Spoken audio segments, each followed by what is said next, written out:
Tumayo ka lang! Mayroon akong isang bagay. Tingnan mo kung gaano ito ka-cute. Ito ay para sa iyong baby, mula kay Patrick. Salamat ng marami, pero hindi ako sigurado kung magugustuhan niya ito. Ano? Hintay, anong problema sa kanya? Hindi ko lang siya ginupitan ng matagal na. Huwag guluhin ang isip ko! Unggoy! Yan! Hindi mo pwedeng dalhin ang mga hayop dito. Lumabas ka! Huwag mo akong istorbohin! Kita mo, nasa telepono ako! Wow! Nagtataka ako kung ano ang nakalimutan ng ganitong kagandahan sa kanyang ospital. Kailangan nating malaman mula sa kanya ngayon. Grabe, hindi siguradong hindi ako papasok. Nako, babae, ang ganda mo! Lalaki, salat sa inyong lahat sa mga papuri. Halik. Ano? Ano yan? Ay, hindi!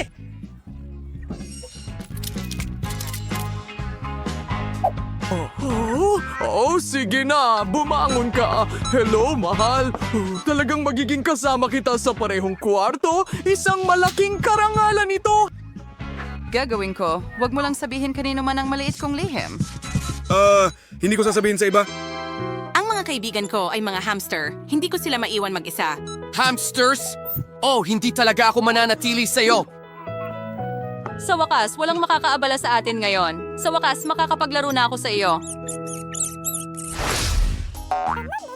Tumigil ka! Ibigay mo sa akin ang iyong hamster. Mahigpit na ipinagbabawal ang pumasok sa ospital na may kasamang hayop. Huwag kang mag-alala. Magiging maayos siya rito. Hindi pinapayagan ng mga hayop. Siguro ito ay para sa mga isda. Ano ang gagawin ko? Isang ideya. Ganon? Gagamitin ko ang mga boting ito bilang aquarium. Mga isda, tara na! Mukhang perpektong-perpekto, parang mga IV. Pakiusap. Salamat! Wow! Siguro napakabigat nito. Oh, halika agad. Salamat, Lola. Hello. At narito ako. Tingnan mo, nagdala ako ng isda para sa'yo.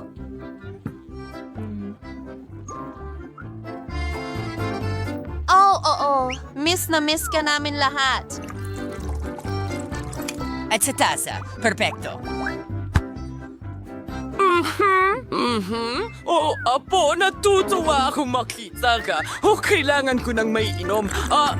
Ano ito? Ano? Anong klasing biro? Gusto lang uminom, hindi kumain. Dahil kailangan mong makinig sa iyong apo? Lolo. Sawa na ako sa'yo. Hindi mo ba nakikita ang karatula? Ibigay mo sa akin ang hayop. Hindi pwede? Ano ang gagawin ko kay Barney? Sa tingin ko may naisip ako. Mabuti na lang at pumunta ako sa ospital kaagad pagkatapos mangisda. Kailangan kong alisin ang lahat ng hindi kinakailangang mga aksesorya. Kumuha ng pamingwit at...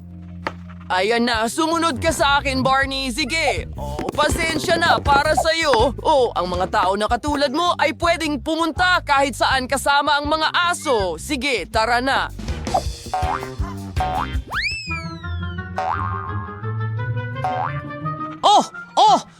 Barney! Tumigil ka! Lumapit ka sa akin! Hindi ito oras para sa laro! Sabi ko tumigil ka! Sandali lang! Hoy! Hindi mo nakikita! Umalis ka na sa ospital! Lumabas ka! Halika na!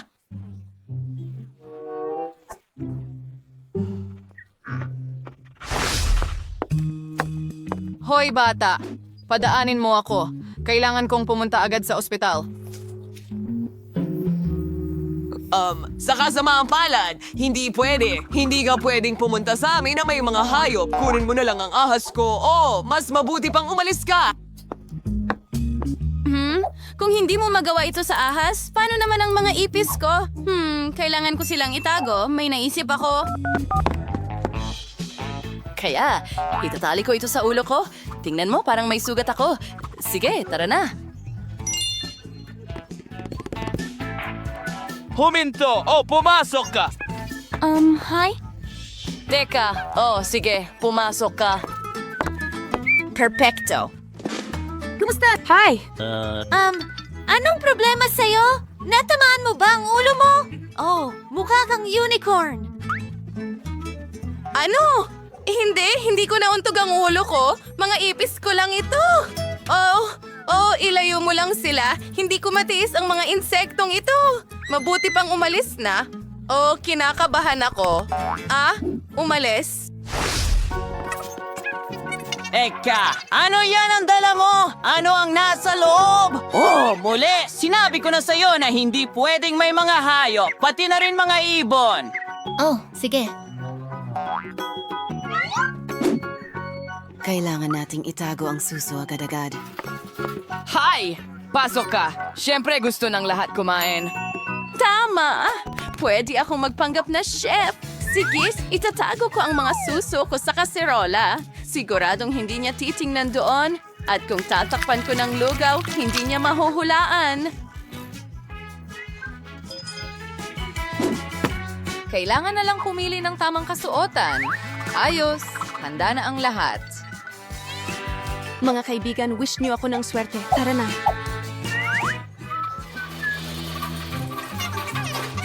Oh, hi. Isa pang pagkain? Pasok ka. Dumating na ang mga goodies. Ano ang nandyan? Masarap na mga bagay. Sige, Jill, mayroon akong oatmeal porridge para sa'yo. Alam mo kung gaano ito ka-healthy. Gagaling ka agad. Ano? Oy! Sandali lang. Oh, mga suso ko, ang cute ninyo. Lagi kayong nasa akin. Anong problema mo? Tigil! Hindi pinapayagan ng mga aso. Hinihiling ko na umalis ka. Oh, Umalis? Hindi. Paano ang mouse ko? Napakaliit ng mouse ko. Alam ko kung paano siya dadalhin sa ospital kasama ko. Splinter, papasukin kita sa ventilasyon. Mag-ingat ka. Huwag mong hayaang may makakita sa'yo. hello! Ipakita mo sa akin kung ano ang nasa bag mo. Sige na. Wala namang espesyal. Mahilig lang talaga ako sa keso. Ano? Sige. Pasok ka. Salamat. Oh, salamat! May isa pang bisita na darating. Parating na si Splinter ko. Kapag naamoy niya ang paborito niyang keso, at narito na siya. Hey, baby!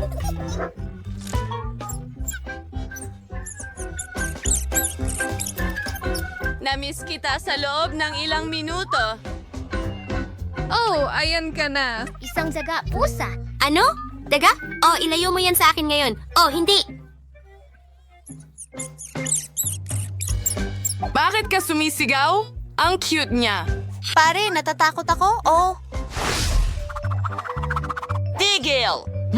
Hindi mo pwedeng dalhin ng mga hayop sa ospital. Ibigay mo sa akin yan. Hoy, halika! Halika! Halika! Oh, hindi. Anong katakutan? Tingnan mo yan. Hindi makatiis ang butiki ko ng 1 minuto na wala ako. Kailangan natin siyang itago agad. At alam ko kung paano. Halimbawa, sa ilalim ng sombrero, siguradong hindi papasok doon ang taong ito. Naku! Tigil! Tigil! Saan ka pupunta? Kailangan kong makapasok agad. Oh, hindi! Walang mga hayop! Wala ko niyan. Sige, pasok ka na. Bilisan mo. Oh, hindi. Hindi ka ba nahihiya sa sarili mo? Lumabas ka. Ano sa tingin mo? Nagbibiro ka ba? Hindi mo pwedeng dalhin ang mga hayop sa loob. Oh, hindi. Teka. Oh, paano naman ang pusa ko? Siguradong hindi siya makakaya nang wala ako. May mas magandang ideya ako. Kung itataob ko ang aking backpack at tatakpan ito ng hoodie, siguradong iisipin niyang buntis ako. Oh, wow! Ang tiyan na yan. Siyempre, pwede ko bang hawakan? Sige. Hindi, pero sige. Oy, teka! Ano yan? Narinig ko ang pusa at siguradong pusa yan. Hindi ka pwedeng magdala ng mga hayop. Oh, pasensya na. Paalam. At narito ako. Papayagan mo bang sumakay ang isang geisha sa eroplano? Hindi naman ito bawal, di ba? Siyempre hindi. Ipakita ang iyong ticket at pumasok. Bago yon, pwede kang sumayaw, pero ipakita mo pa rin ang ticket. Oh, sige na! Madali lang, heto na. At ngayon kailangan kong inspeksyonin ang iyong mga tagahanga. Halika na. Mukhang maayos naman sila. Sige, ayos lang sila. Salamat. Maaari ka nang sumakay. Magandang biyahe. At narito ako. Well, hindi niya naisip na hindi makatotohanan ang magtago ng candy sa isang pamaypay. Pero napakatotoo na ilagay ang mga ito sa isang hairstyle. Astig. Sana maganda ang gana ko. Napakagandang ideya. Ang sarap.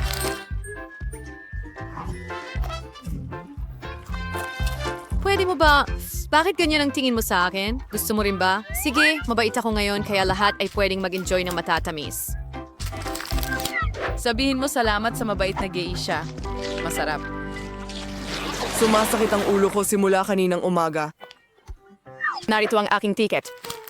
Binabalaan kita agad. Hindi ka pwedeng magdala ng pagkain sa loob. Kaya itago mo ang mga marmalade mo. Ngayon, pwede ka nang dumaan. Magandang biyahe. Kamusta? Payagan mo ba akong sumakay sa flight? Susurin ko ang mga dokumento. Wow, doktor ka pala. Tamang-tama. Sobrang sakit ng ulo ko. Pwede mo ba akong tulungan na surin or bigyan ng gamot? Isang tableta. Masakit ba ang ulo mo? Sige, tingnan natin kung ano ang nasa maleta ko. At narito ang tableta. Sana makatulong ito sa iyo. Oh, maraming salamat! Pagod na ako sa sakit na ito. Sandali, hintay! Hindi ito tablechi. Bakit mo ako niloloko? Skittles ito. Walang candy sa eroplano. Sige, huwag ka lang sumigaw. Alis na ako. Sana makatulog na ako ngayon.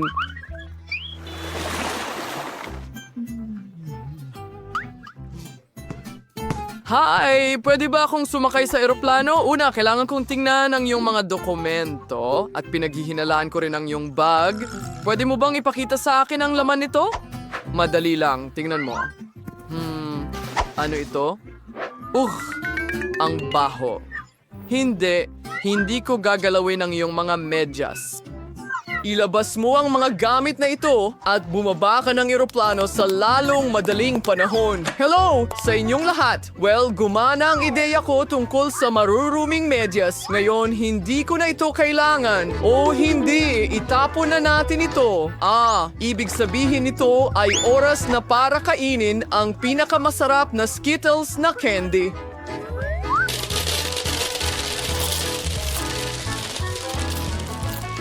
Itabi mo na lang ang sapatos. Imposible talaga.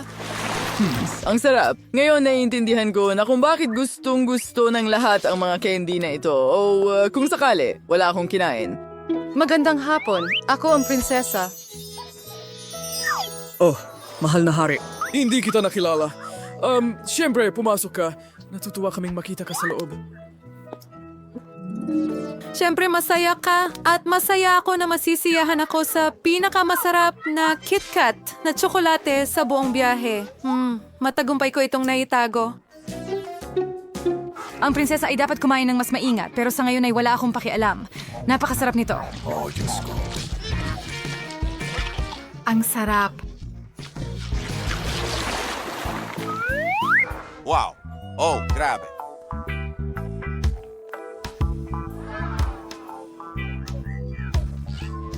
Oh, tigilan mo ang pagtitig.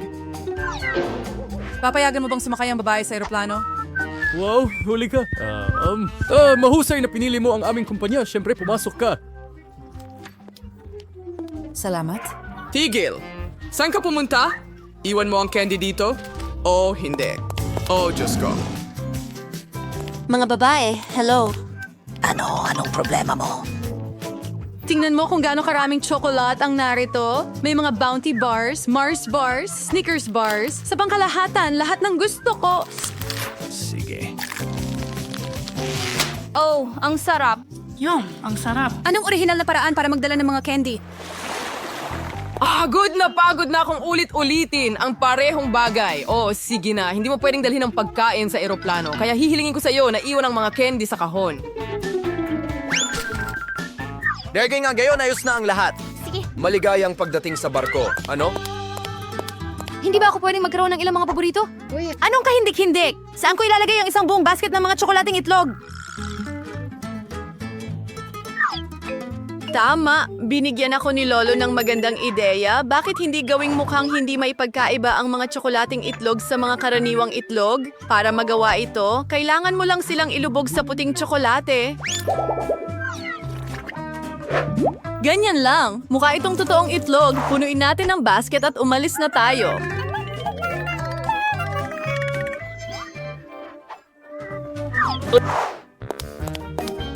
Ipakita mo ang iyong ticket. Pwede ba? Pakiusap? Sana gumana ito at hindi tayo magdulot ng hindi kailangang hinala. Ako ay, lilipad gamit ang aking ticket kaagad. Sige, tara na.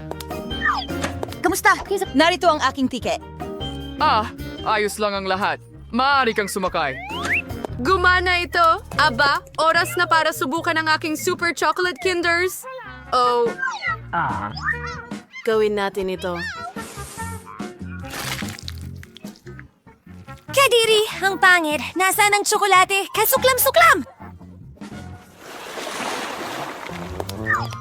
Pakiusap. Walang merienda sa flight. Ilagay ang mga chichirya sa kahon ngayon din. Hindi. Ngayon, pwede ka nang umalis. Hindi ka pwedeng magmerienda? Naku, ano ang gagawin natin? Ang dami nating gummies. Sa tingin ko may ideya ako. Bakit hindi magpanggap na isang grupo ng musika? Walang nag-aabala na palitan ng ilang bahagi ng gitara at tamborin ng mga candy. Perpektong mga kwerdas, pero Marley ang mga ito. Pakiusap.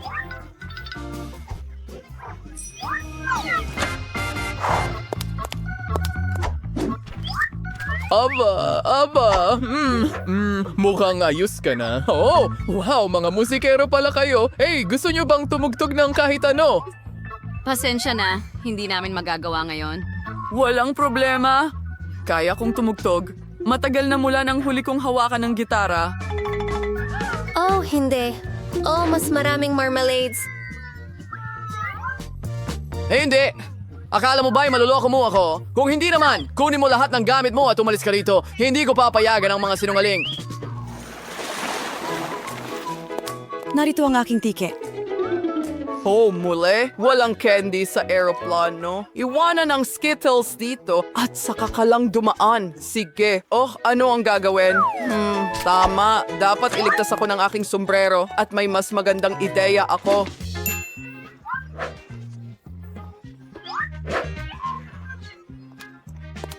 Tingnan mo, Guardia! May candy ako! At ngayon ipapakita ko sa iyo kung ano ang tunay na mahika. Nilagay ko ang candy sa ilalim ng aking baseball cap at ngayon, sa isang kalansing, mapupunta ito sa ilalim ng baseball cap ni Justin.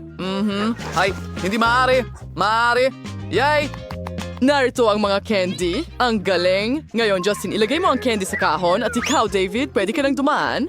Narito ang mga dokumento ko. Sige. Salamat. At maaari akong mag-enjoy ng matatamis sa eroplano. Ano? Balang araw ay maghihiganti ako sa kanya. Magandang paglipad!